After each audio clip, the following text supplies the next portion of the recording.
Global presence news today പ്രധാന വാർത്തകൾ.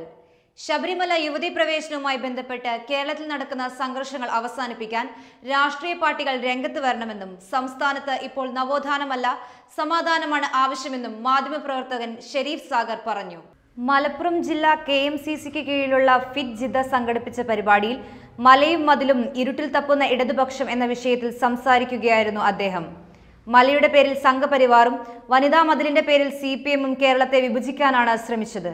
കേരള രാഷ്ട്രീയത്തിൽ ഒന്നുമല്ലാത്ത BJPക്ക് കൂടുതൽ ഇടം ലഭിച്ചതിന് കാരണം ശബരിമലയായിരുന്നു. ചർച്ചകൾക്കും സമവായ ശ്രമങ്ങൾക്കും മെനക്കെടാതെ സർക്കാർ സംവിധാനങ്ങൾ ഉപയോഗിച്ച് വിശ്വാസികളെ പ്രകോപിപ്പിച്ചാണ് BJP മുതലെടുക്കുന്നത്.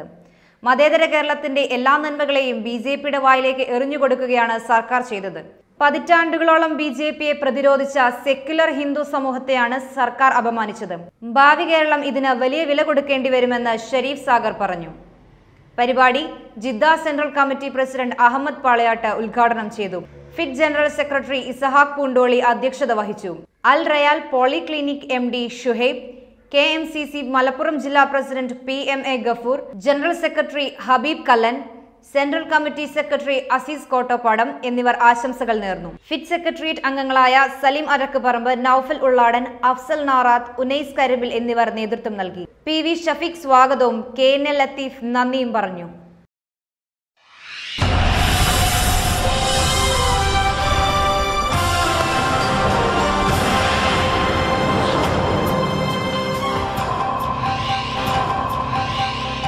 ജനുവരി 11, 12 തീയതികളിൽ UAE സന്ദർശിക്കുന്ന രാഹുൽ ഗാന്ധിയെ സ്വീകരിക്കാൻ UAE ഇന്ത്യൻ സമൂഹം തയ്യാറെടുക്കുന്നു.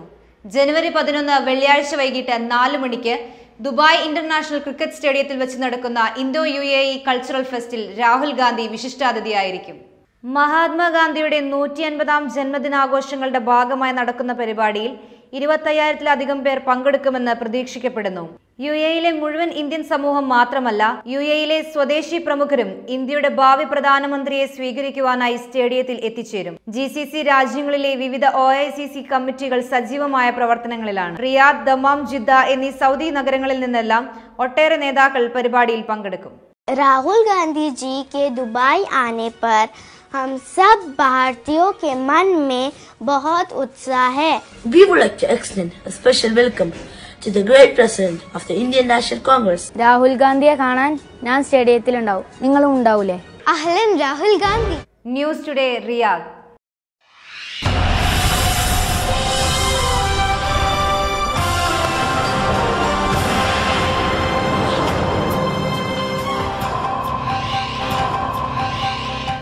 പ്രവാസ കലാലോകത്ത് കഴിഞ്ഞ 3 പതിറ്റാണ്ടായി നിറഞ്ഞു നിൽക്കുന്ന ജിദ്ദയുടെ അനുഗ്രഹീത ഗായകൻ ആലപ്പുഴ സ്വദേശി മിർസ ഷെരീഫിന് ജിദ്ദ പ്രവാസികളുടെ സ്നേഹാദരം. മ്യൂസിക്കൽ റെയിൻ സീസൺ 6 പരിപാടിയിലാണ് സ്നേഹോപകാരം സമ്മാനിച്ചത്. മിർസ ഷെരീഫ് മെലഡിയുടെ ഗന്ധർവ രാത്രിയാണ് സുഭഗമായ തന്റെ ശബ്ദമധുരിമ കൊണ്ട് സമ്മാനിച്ചത്. കുട്ടിക്കാലം തൊട്ടേ ആലപ്പുഴ ബ്ലൂ ഡയമണ്ട് കലാസമിതിയുടെ വേദികളിലും SD കോളേജ് അരങ്ങുകളിലും തുടർന്ന് നിരവധി പരിപാടികളിലും നാദസൗകുമാര്യത്തിന്റെ നവ്യാനുഭവങ്ങൾ പകർന്ന ഈ ഗായകൻ ജിദ്ദയിലെയും മറ്റ് ഗൾഫ് നഗരങ്ങളിലെയും നിരവധി സംഗീതാസ്വാദകർക്ക് സുപരിചിതനാണ്. മിർസ ഷെരീഫും കൂട്ടുകാരും 3.5 മണിക്കൂർ നീണ്ട സംഗീത വിരുന്നാണ് മ്യൂസിക്കൽ റെയിൻ സീസൺ 6 പരിപാടിയിൽ സമർപ്പിച്ചത്.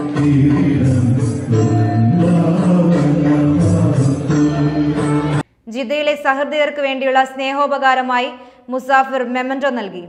K. Abdul Majeed Naha, advocate Shamsuddin, Seethi Kolakkadan, doctor Ismail Marithery, Musthafa Tholur, Azeez Pattambi തുടങ്ങിയവർ ആശംസാ പ്രസംഗം നടത്തി. ഹസൻ കൊണ്ടോട്ടി, മൻസൂർ എടവണ്ണ എന്നിവർ പരിപാടികൾക്ക് നേതൃത്വം നൽകി.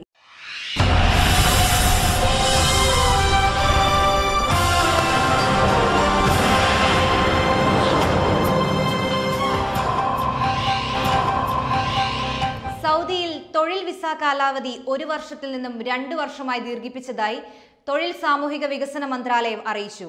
കാലാവധി ദീർഘിപ്പിക്കുന്നതിന് അധിക ഫീസ് നൽകേണ്ടതില്ല.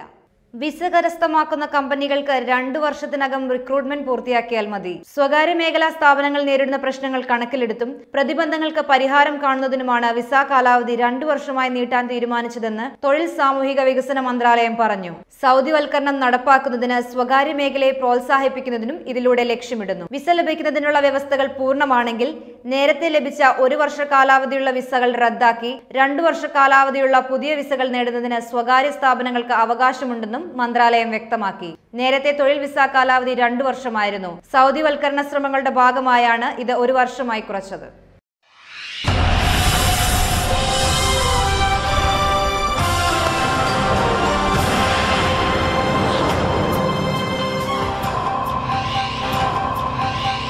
പ്രവാസി യുവാവിന്റെ പേരിൽ തെറ്റായ വാർത്ത നൽകി സ്വയം ആനന്ദിക്കുന്ന മാനസിക രോഗികളുടെ അവസാനത്തെ അഭയകേന്ദ്രമാണോ സാമൂഹിക മാധ്യമങ്ങൾ? ഇതാ ഈ പാവം പ്രവാസിയോട് സോഷ്യൽ മീഡിയ കാട്ടിയ ക്രൂരത നോക്കുക. സൗദിയിലെ ദമാമിൽ ഹൗസ് ഡ്രൈവറായി ജോലിയെടുക്കുന്ന വളാഞ്ചേരി സ്വദേശിയാണ് ഇയാൾ. സ്പോൺസറുടെ മകനിൽ നിന്നും ക്രൂരമായ മർദ്ദനമേറ്റ ഇയാളെക്കുറിച്ച് മീഡിയ 1 റിപ്പോർട്ട് കാണുക. മലയാളി ഹൌസ് ഡ്രൈവറെ സ്പോൺസറുടെ മകൻ മർദ്ദിച്ചതായി പരാതി. സൗദിയിലെ ദമാമിൽ വളാഞ്ചേരി സ്വദേശിക്കാണ് മർദ്ദനമേറ്റത്. നടപടി ആവശ്യപ്പെട്ട പോലീസിലും എംബസിയിലും പരാതി നൽകിയിരിക്കുകയാണ് ഇദ്ദേഹം. 5 വർഷം മുമ്പാണ് ഇദ്ദേഹം ഹൗസ് ഡ്രൈവറായി ദമാമിലെത്തിയത്.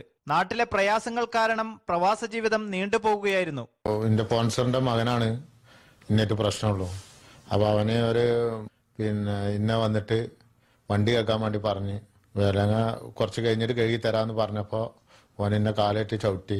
പിന്നെ ഞാൻ പുറത്തേക്ക് ഇറങ്ങിയപ്പോൾ ഒരു കമ്പി എടുത്ത് കൊടുന്ന് അടിച്ച് പൈപ്പും കണ്ടിട്ട് എന്നെ അടിക്കണേത്. പിന്നെ നിലത്തിട്ട് തലക്കിട്ട്. എന്നാൽ മീഡിയ 1-ൽ വന്ന അതേ വാർത്തയും അതിലെ വീഡിയോയും ഉപയോഗിച്ചുകൊണ്ട് സോഷ്യൽ മീഡിയയിലെ മാനസിക രോഗികൾ സംഘപരിവാറിനെ അടിക്കുവാനുള്ള വടിയാക്കി മാറ്റി. പാവം ഈ പ്രവാസിയെ സംഘിയാക്കി ചിത്രീകരിച്ചതിനെതിരെ GKPA social coordinator Nihas Panoor രംഗത്ത് വന്നു. സംഘപരിവാറിന്റെ പ്രവർത്തനങ്ങളെക്കുറിച്ച് വാർത്ത ചമയ്ക്കുവാൻ ഈ പാവം പ്രവാസിയുടെ വീഡിയോ പകർത്തിയതിനെതിരെ സോഷ്യൽ മീഡിയയിൽ നിന്ന് തന്നെ ഒട്ടേറെ പേർ രംഗത്ത് വരികയുണ്ടായി.